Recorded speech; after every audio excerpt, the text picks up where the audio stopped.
Hello and welcome. Don't ever say that we don't read your comments, because we are back today with another highly requested vehicle. This time, the Hongqi H9. Ever since this thing debuted late last year, it has been the source of fervent internet debate. Some people say that it looks like a blatant copy of a Rolls-Royce. Others say it looks like a blatant copy of a BMW. And still others think it's just a pretty good-looking sedan. Everybody has an opinion. But today, we're going to try and answer a much more basic question. Is it any good? Let's find out.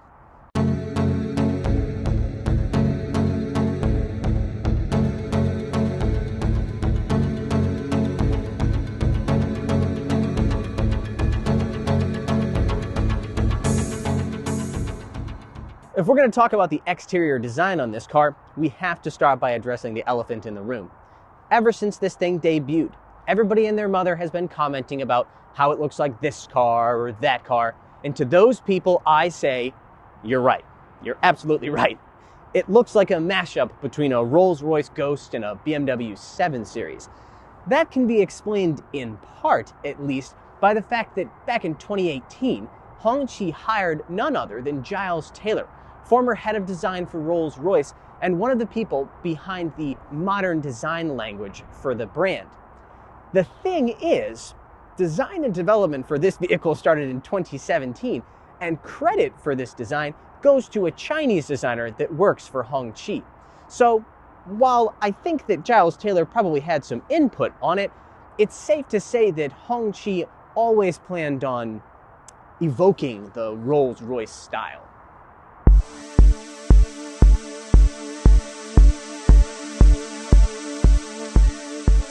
Regardless of its origin story, I have to say that I really like the look of the H9. For all of its similarities to other designs, it has some unique and interesting details. Take for example the beautiful chrome strip that flows down from each headlight and meets below the grille. I also love the distinctive strip of chrome and red lighting that starts in the middle of the grille and extends into the hood. Sure, it's more than a bit kitschy, but it's a fine alternative to a traditional badge.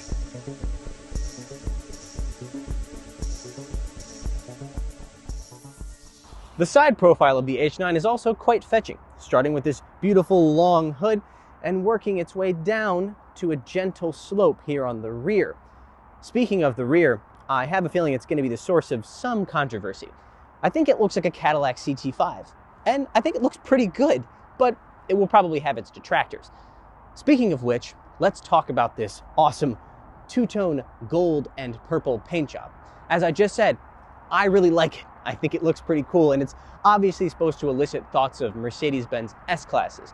However, some of you may disagree.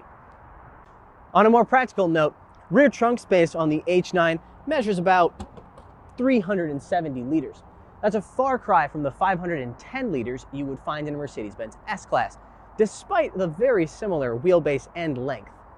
The inside of the H9 is lathered in leather, chrome, and what I think is the strangest accent material I've ever seen on the inside of a car.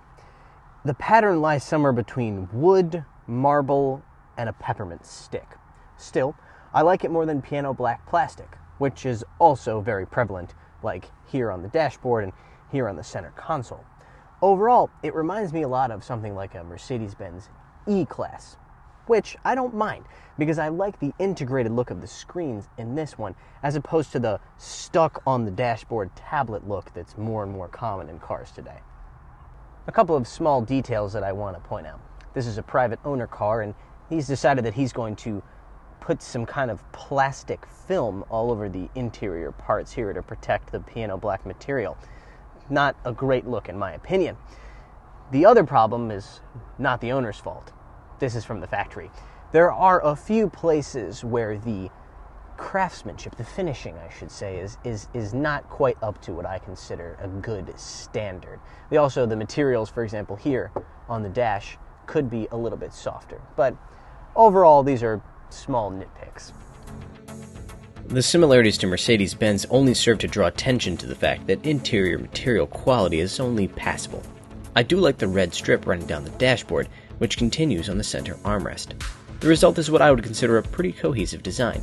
but most H9 owners will be spending more time in the back seat, theoretically at least. So let's see what that's all about.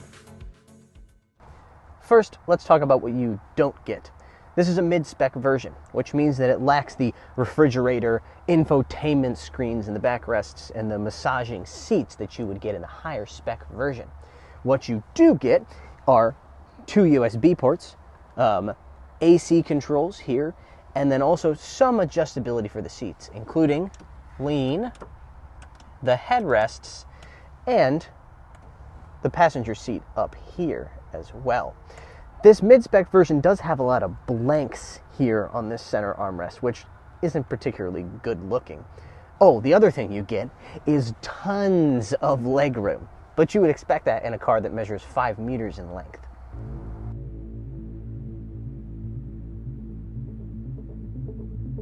The H9 uses a rear-wheel drive platform and comes in your choice of 2 engine options, both of which operate through a 7-speed DCT. The first is a 2-liter turbocharged 4-cylinder, making 252 horsepower and 280 pound-feet of torque. But the truly power-hungry can step up to the 3-liter supercharged V6, which makes 280 horsepower and 295 pound-feet of torque. Neither of those is especially impressive, but the power figures of the 4-cylinder engine are similar to those of the base 4-cylinder BMW 7 Series that's available here in China. But its starting price of $45,000 is a little over 1/3 of the BMWs.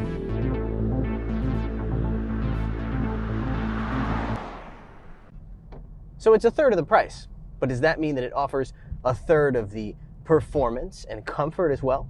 Well, let's talk about performance first. The 0 to 100 km/h time in this 2-liter version is about 7.3 seconds. The 0 to 100 km/h time in the 4-cylinder 7 Series is something around 6 seconds. So a big difference, but not that big. Before you ask, I have driven the 3-liter supercharged version, the V6, and while it is noticeably quicker, it's still not a performance vehicle. I would estimate that the 0 to 100 km/h time is somewhere in the 6.5 second range. The transmission, the 7-speed DCT, very, very smooth, especially at speed. Shifts are imperceptible, almost. The only problem is when you're taking off from a dead stop. There's a considerable lag between when you put your foot down and when you start to actually move. I thought this might be the turbo engine's fault, but then I remembered that it was also present in the supercharged version that I drove earlier. So that's going to be the transmission's fault for sure. So how about comfort? Well, I gotta say, this is an incredibly comfortable vehicle. Certainly one of the most comfortable Chinese cars I've ever driven. Now, the comfort does come at a bit of a cost when it comes to performance, and we'll go back to that. I'd like to compare this to the Cadillac CT6. In reality, it's probably a better benchmark than a 7 Series or an A8 because its price here in China is almost exactly the same. So I drove a Cadillac CT6 last year, and one of the things I really liked about it was the playfulness of the chassis. Don't get me wrong, this is a huge sedan, so it's not as though it was tossable, but it certainly was more playful than this H9. Instead of the playfulness of the CT6, you have seriousness in the H9. This is a car that says to you, I'm about cruising, nothing else. Don't try and drive me like a performance car, that would be a bad idea. And it's right. There's nothing but understeer when you really push it, and the steering, no feeling at all. It's incredibly, incredibly numb. Makes it easy to maneuver, but it doesn't exactly egg you on to drive it aggressively.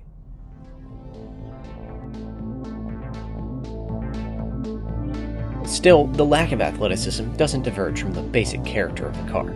This thing is supposed to be about cruising comfort. It has no pretensions of performance, so I don't think it will be a problem for most potential buyers.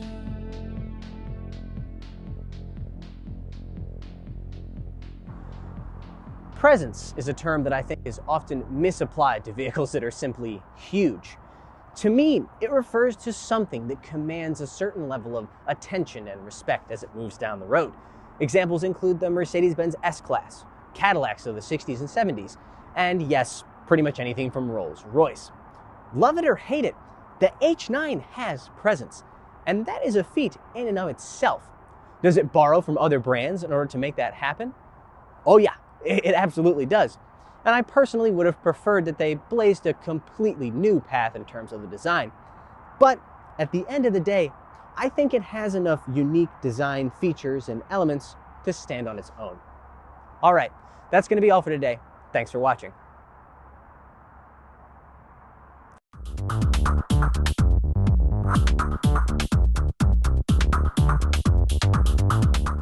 Thank you for watching. See you again soon.